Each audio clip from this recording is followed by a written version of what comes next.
जो ट्रेन होती है ना, इलेक्ट्रिक ट्रेन, जो आजकल तो सब इलेक्ट्रिक ट्रेन आ गई है, तो उसको तेज चलाना है, स्पीड बढ़ाना है, तो वोल्टेज है ना बढ़ाना है जी, तो उनके अंदर भी एक ट्रांसफार्मर लगा होता है। जैसे उन्हें वोल्टेज बढ़ाना होता है तो जब वो हैंडल घुमाते हैं ना, तो दूसरी कुंडली में फेरों की संख्या बढ़ जाती है। ड्राइवर जैसे करेगा, स्पीड थोड़ा और बढ़ाना है तो ड्राइवर और हैंडल को आगे करेगा, ट्रेन धगधगा के चलती है एकदम। अब एक ग्रीन कलर का इंजन बनाया है, सब इतना पावरफुल है कि उसको रेलवे वाले हाथी कहते हैं, गजराज।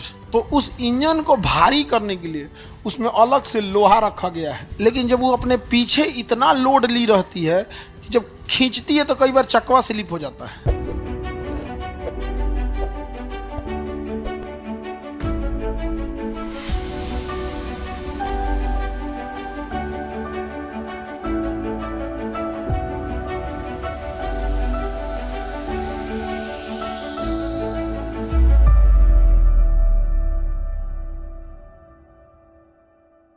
ये प्राइमरी कॉइल है और ये क्या है, नॉर्मल लोहा।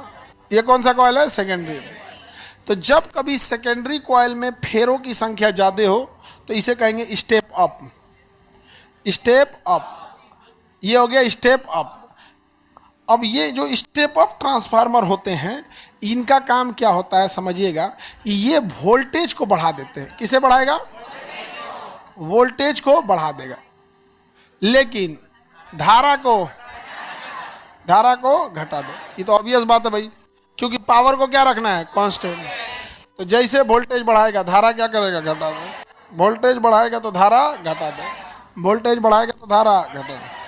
वही अगर हम देखेंगे, इसको देखो, ये कौन सा कॉइल है, प्राइमरी, ये कोर, नॉर्मल, ये सेकेंडरी हो गया। बताइए सेकेंडरी कॉइल में फेरों की संख्या ज़्यादा या कम, किससे तुलना करेंगे, प्राइमरी से। तो अगर सेकेंडरी कॉइल में फेरों की संख्या कम रहेगी तो इसे हम स्टेप डाउन ट्रांसफार्मर कहते हैं। क्या कहेंगे, स्टेप डाउन। अब जो ये स्टेप डाउन ट्रांसफार्मर है, ये तो हमेशा काम करता है वोल्टेज के लिए, तो ये वोल्टेज को क्या करेगा, वोल्टेज को कम कर देगा, वोल्टेज को कम कर देगा, जिस वजह से ये धारा को बढ़ा देगा। धारा यानी करंट को बढ़ा देगा, करंट को बढ़ा देगा। किसी को कोई दिक्कत। ट्रांसफार्मर कितने टाइप के, स्टेप अप और स्टेप अप वोल्टेज को, step down, step up, step down. Step up के दूसरी कुंडली में फेरों की संख्या ज्यादा, स्टेप डाउन के दूसरी कुंडली में फेरों की संख्या कम। बीच का कोर नॉर्मल लोहा, ऑयल, सेल्फ इंडक्शन या म्यूचुअल इंडक्शन। म्यूचुअल के लिए, इंडक्शन के लिए जरूरी है कि दोनों कॉइलों की संख्या सेम नहीं होनी चाहिए। अगर सेम हो गया तो म्यूचुअल इंडक्शन नहीं होगा। तो क्या अगर दोनों कुंडली में फेरों की संख्या समान हो सकती है, हो गई तो काम करेगा, एसी सप्लाई या डीसी, एसी। ट्रांसफार्मर में हमेशा मायने रखता है दूसरी कुंडली में फेरों की संख्या कितनी है, दूसरी कुंडली में फेरों की संख्या कितनी है। जो ट्रेन होती है ना, इलेक्ट्रिक ट्रेन, जो आजकल तो सब इलेक्ट्रिक ट्रेन आ गई है, तो उसको तेज चलाना है, स्पीड बढ़ाना है, तो वोल्टेज है ना बढ़ाना है जी। तेज चलाना है तो क्या करेंगे, वोल्टेज बढ़ाएंगे, और धीमा चलाना है तो वोल्टेज कम करेंगे। यही होता है जो भी इलेक्ट्रिक से चीज़ें चलती है, तो उनके अंदर भी एक ट्रांसफार्मर लगा होता है। जैसे उन्हें वोल्टेज बढ़ाना होता है तो जब वो हैंडल घुमाते हैं ना, तो दूसरी कुंडली में फेरों की संख्या बढ़ जाती है। वहाँ पहले से उनके ट्रेन के इंजन में पहले से कुंडली बनी हुई रहती है। पहले से कुंडली क्या होती है, बनी। जैसे वो स्पीड को बढ़ाएगा, वो कुंडली जाके जुड़ जाएगी। ये ना कि आपके सामने वो कुंडली बनाएगा, नहीं। मान के चलिए इतना बड़ा सा कुंडली पहले से बना रहेगा। कुंडली मतलब कॉइल, और 4-5 का सेट रहेगा। उनका डिजाइन अलग होता है। ड्राइवर जैसे करेगा, स्पीड थोड़ा और बढ़ाना है तो वो वाला जाके जुड़ जाएगा दूसरी ओर। प्राइमरी में जुड़ेगा कि सेकेंडरी में, सेकेंडरी में जुड़ेगा भैया। तब कि वोल्टेज क्या करना है, बढ़ाना है। ड्राइवर और हैंडल को आगे करेगा तो एक्स्ट्रा जो कुंडली है वो भी जाके क्या हो जाएगा, चिपक जाएगा। तो चिपकते चिपकते कुंडली में फेरों की संख्या क्या कर देता है, बढ़ा दे। अब वोल्टेज क्या हो जाता है, बढ़ जाता है।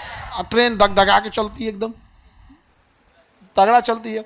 इलेक्ट्रिक ट्रेनों की खराबी होती है, बड़ी हल्की होती है। जो इंजन होता है ना, हल्का होता है। अब एक ग्रीन कलर का इंजन बनाया है, सब नाम रखा तो उसका गजराज बोलते हैं, वैग 7, वैग 9। वो इतना मालगाड़ी को ढोती है, उस ये जो